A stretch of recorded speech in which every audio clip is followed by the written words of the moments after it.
IMO에서 자문 역할도 하고 있는데요. 카메라를 켜고 네, 이제 제가 보이시나요?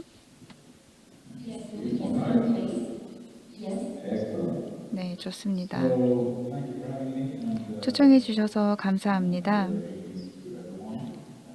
여러분 안녕하십니까? 한국에 계시면 오후일 것이고 유럽은 아침입니다. 저는 이제 스웨덴에서 발표를 하고 있습니다. 저는 헨릭 턴포스라고 하고요. IMO 마스 워킹 그룹 의장을 맡고 있습니다. 오늘 저는 IMO의 규제 검토 작업의 결과에 대해서 말씀드리도록 하겠습니다. 이 규정 검토 작업은 포괄적으로 이루어졌는데요. 이 과정을 통해서 현재 업계에서 발생하고 있는 여러 가지 현황들을 파악하는 계기가 되었고 여러 가지 어려움도 있었다는 것을 알게 되었습니다. 오늘 발표에서는 먼저 규정 검토 작업이 무엇인지 설명을 드리도록 하겠습니다. 저희가 이 작업을 완료하기는 했지만 여러분께 우리가 이 작업을 왜 시작했는지 그리고 이 작업의 범위가 무엇이고 어떤 프로세스를 거쳤는지 설명드리고자 합니다. 그리고 이 규정 검토 작업의 결과에 대해서 말씀드리고 IMO에서 앞으로의 어떤 계획을 가지고 있는지 공유하도록 하겠습니다. 지금 슬라이드 공유가 갑자기 안 되는데요. 지금 주최 측에서 슬라이드를 공유해 주실 수 있나요? 네, 죄송합니다. 그렇다면 규정 검토 작업은 무엇일까요? 2017년에 회사안전위원회가 선박의 안전과 보안에 관해서 활동을 하고 있는데요. 자율운항 선박 운영에 대한 규정 검토 작업을 시작하기로 했습니다.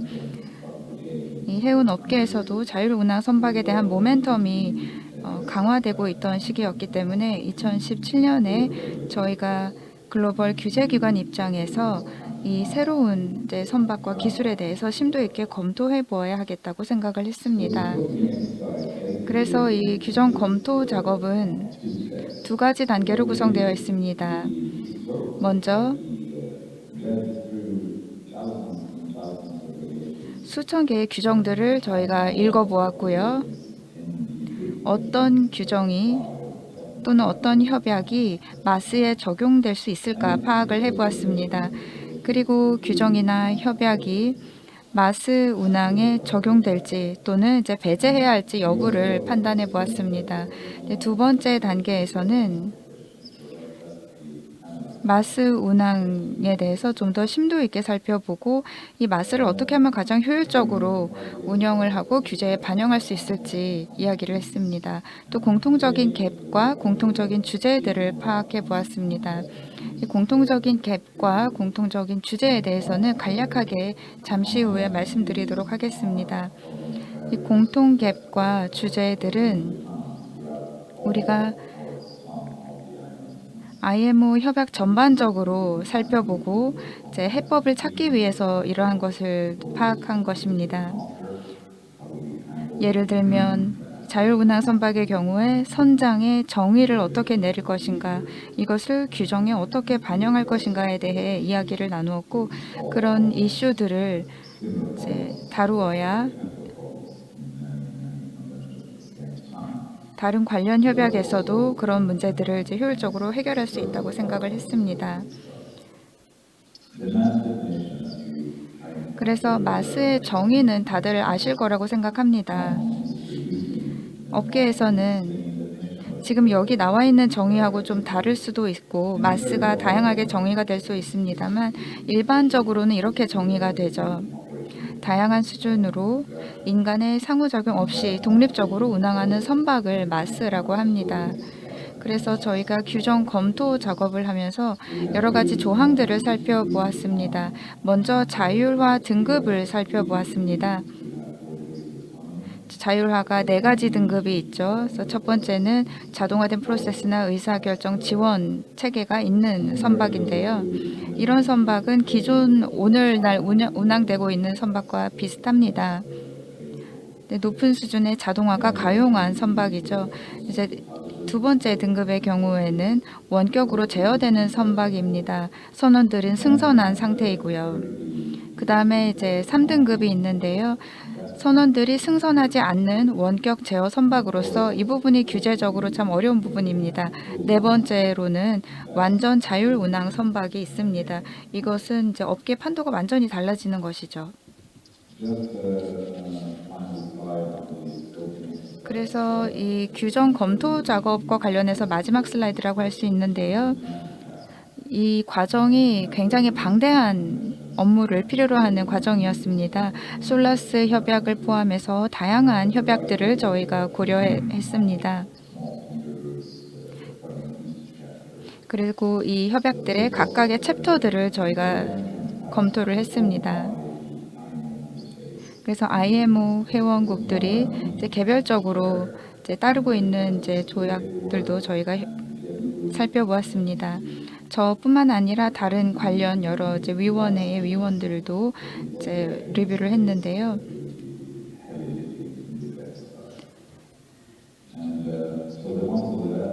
왼쪽에 있는 것들이 MSC 관련 협약들입니다.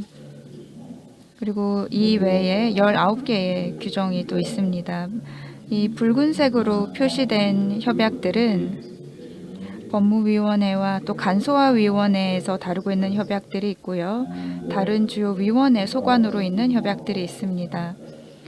이 마폴 협약이 있는데요. 이것이 해양환경보호위원회에서 주관하는 협약이죠. 마폴의 경우에는 아직 이 규정 검토 작업이 완전히 완료되진 않았습니다. 해양환경보호위원회에서는 기후변화와 환경보호 업무 때문에 굉장히 바빴습니다. 그래서 IMO에서 이 협약이 굉장히 중요한 협약입니다. 그래서 이 부분에 대해서도 저희가 중요한 논의들을 많이 하게 될 것입니다. 그래서 규정 검토 작업, 이것을 줄여서 RSE라고 하는데 RSE 결과에 대해서 말씀드리겠습니다. 이 RSE 결과 보고서에 보면은 MSC 회람 문서 1638 문서에서 그 결과를 볼 수 있습니다.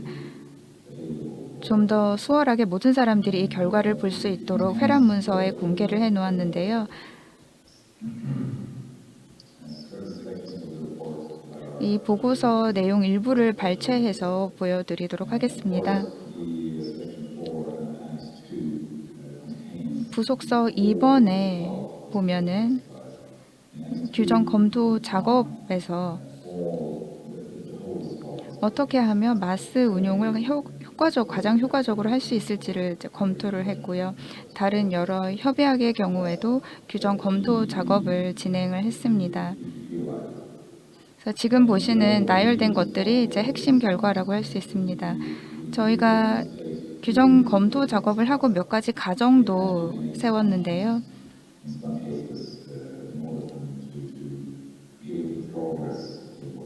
그래서 이 작업을 좀 더 진전시키기 위해서 여러 가지 가정을 했습니다. 예를 들면 이제 자율운항 수준 4등급의 경우에 완전 자율운항 선박의 경우에는 선원이 전혀 승선을 하지 않는 선박인데요. 그러한 선박의 경우에 저희가 만약에 이제 선박에 전혀 선원들이 승선하지 않는 경우에는 어떤 가정을 하고 규제를 어떻게 반영해야 할 것인가 여러 가지 이제 추정과 가정을 했습니다. 말씀드린 것처럼 공통적인 갭과 주제들을 또 파악했습니다. 그 이후 슬라이드에 자세하게 나와 있는데요.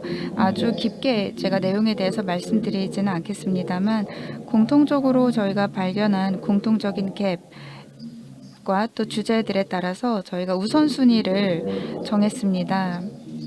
그래서 공통적인 갭과 주제들이 상당히 많이 발견이 되었습니다. 일부 솔라스 챕터와 관련해서도 우선순위가 높은 이슈들이 파악이 되었고요. 향후에 우선순위가 높다라고 생각한 협약들이 있습니다.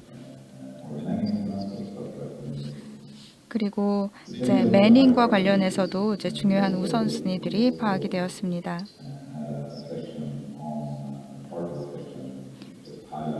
그리고 이 협약의 일부 조항들 중에는 먼저 다루어야 할 내용들이 있었습니다.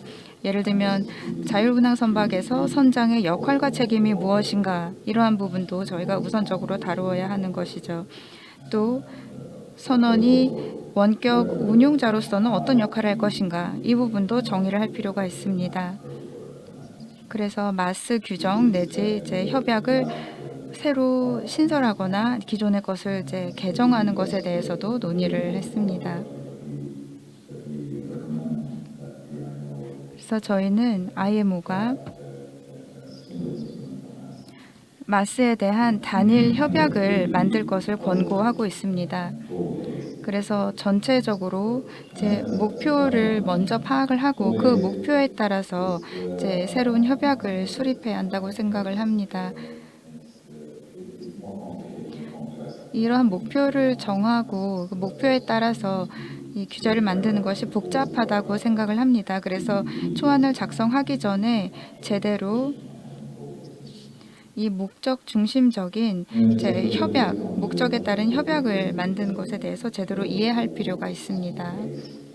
여기 보시는 것처럼 저희는 이제 4가지 방법을 통해서 마스를 효율적으로 운영할 수 있다고 생각을 하는데요.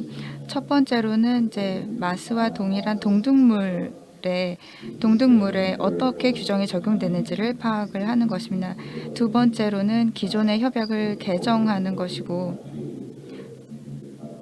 또 세 번째는 새로운 협약을 개발하는 것으로서 이 부분에 대해서는 우리가 좀 여러 가지 난제들이 있을 것으로 예상이 됩니다.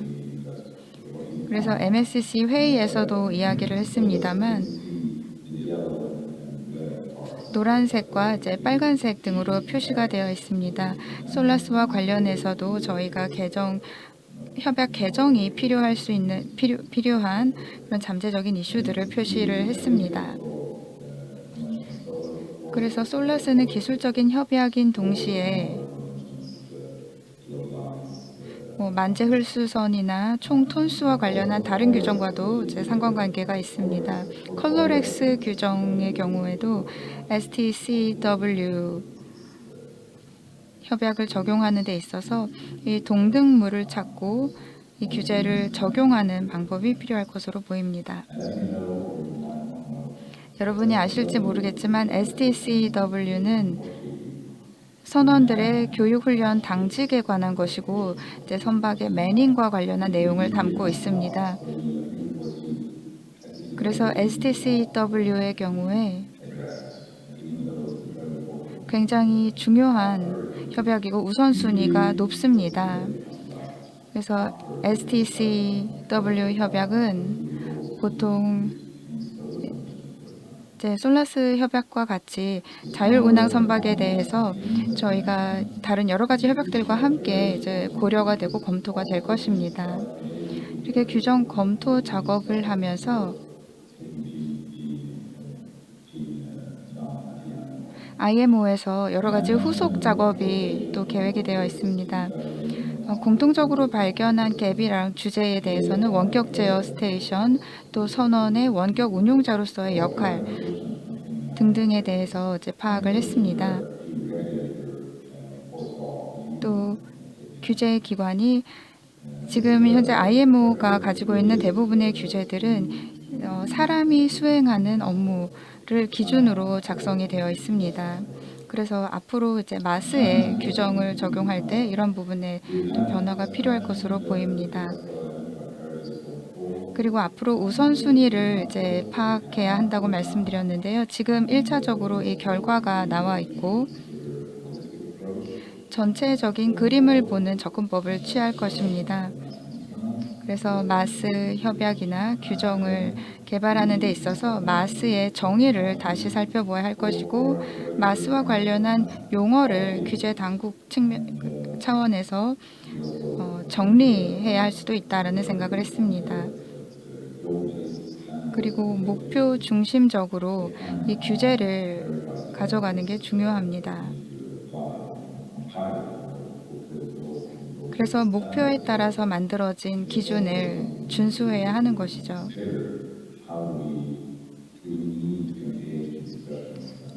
그래서 다른 국제기구들과 어떻게 대화를 시작하고 또 다른 관련 기관들을 어떻게 대화에 참여시킬 것인가도 제 생각을 해봐야 합니다. 그래서 여러 가지 공통 주제들과 우선순위들을 파악했고 이 주제들에 대해서 어떻게 이슈들을 다룰지 생각을 하고 있습니다. 그래서 선장과 또 선원의 역할에 대해서도 선상에서 하는 역할 그리고 육상 시스템에서 원격으로 제어할 경우의 역할에 대해서도 이제 검토를 할 필요가 있습니다. 그리고 기술적인 솔루션도 고려를 해야 하고요. 네, 향후에 우리가 다루어야 할 내용들이죠. 그리고 이 마스에 적용하는 협약을 의무적인 협약으로 할 것인가 아니면 이제 잠정적인 임의적인 협약을 우선 만들 것인가에 대해서도 결정을 할 필요가 있습니다.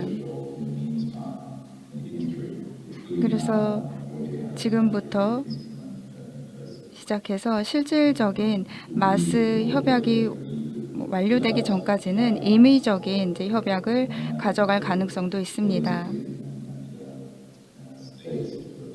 그리고 각 산업과 국가별로 적용할 수 있는 임의적인 규정이나 협약이 있다면 당분간 도움이 될 수 있을 것입니다. 그러한 가능성도 살펴보고 있습니다.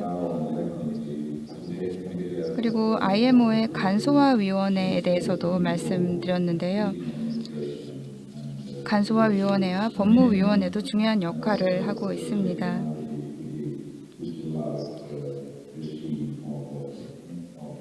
간소화위원회에서는 정보 교환 그리고 디지털화를 촉진하기 위해서 간소화 업무를 하고 있는 위원회로서 앞으로 더 중요한 역할을 하게 될 것입니다. 앞으로 자율운항 선박을 통해서 선원들이 이제 승선하지 않는 그런 선박을 운항하게 될 경우에 정보를 어떻게 교환할 것인가 이러한 부분을 간소화하는 데 있어서도 이제 간소화위원회 역할이 중요하다고 할 수 있습니다.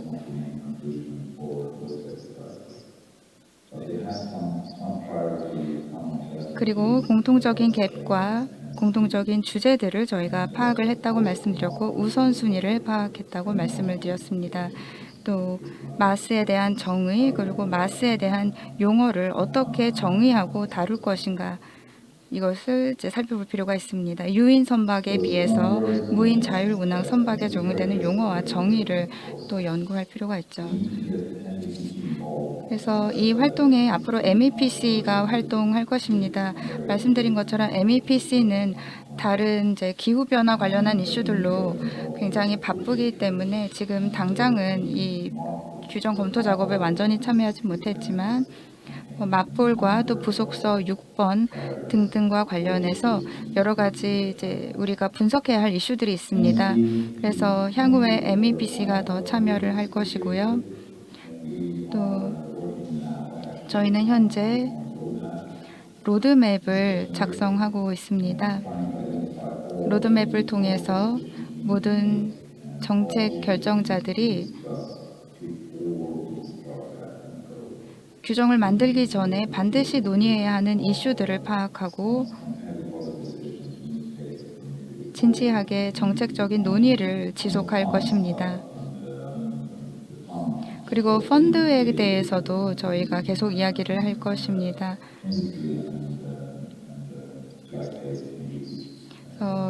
해운 산업과 또 기국이 나중에 마스가 도입되었을 때 참고할 만한 규정이나 협약을 마련하는 것이 중요합니다. 오늘 컨퍼런스는 굉장히 중요한 의미가 있다고 할 수 있습니다. 정부와 산업 관계자들이 함께 모여서 현재 업계에 어떤 일들이 벌어지고 있는지 정보를 공유하고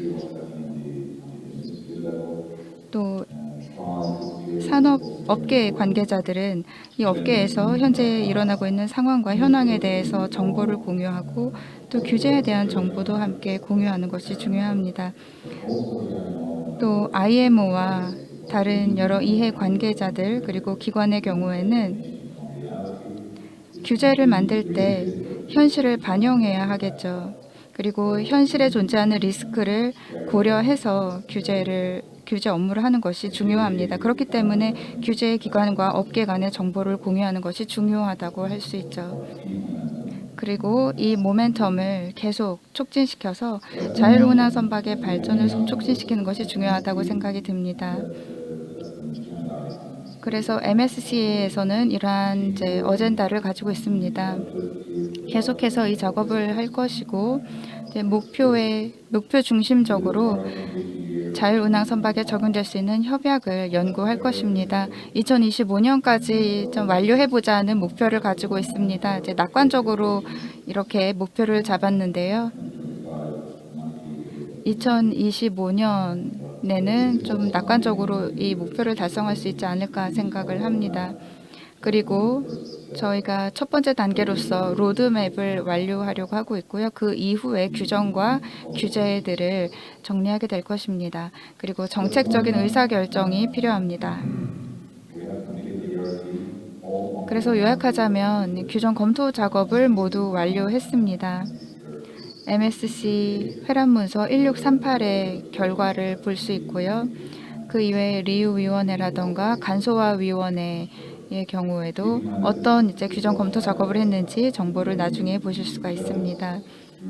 저희는 모든 규정과 또 협약들을 검토했고 분석했다라고 말씀드렸습니다.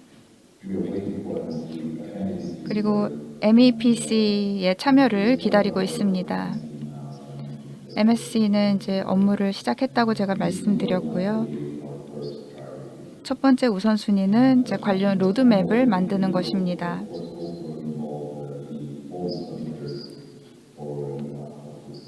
그래서 마지막 세션에서 이러한 과정을 지속하고 마지막 세션에서 여러 가지 의견을 모으고 공유하게 될 것입니다. 또 의견과 경험을 서로 공유하는 것이 중요합니다. 규제기관 입장에서는 규제에 영향을 미칠 만한 모든 현실적인 이슈를 파악하기 위해서 업계와 지속적으로 정보를 공유해야 합니다. 그리고 여러분의 기관이나 정부 측면에서 이 마스 모멘텀이 부족하다라고 생각이 되신다면 의사결정자나 정부기관과 함께 좀 더 활발한 이해관계자들의 참여를 도모해야 하겠습니다. 그래서 다시 한번 저를 컨퍼런스에 초청해 주셔서 감사의 말씀을 드리고요. 스웨덴의 시스템이나 IMO 활동에 대해서 질문이 있으신 분은 언제든지 저에게 연락 주시기 바랍니다. 네, 저도 최선을 다해서 답변 드리도록 하겠습니다. 네, 감사합니다.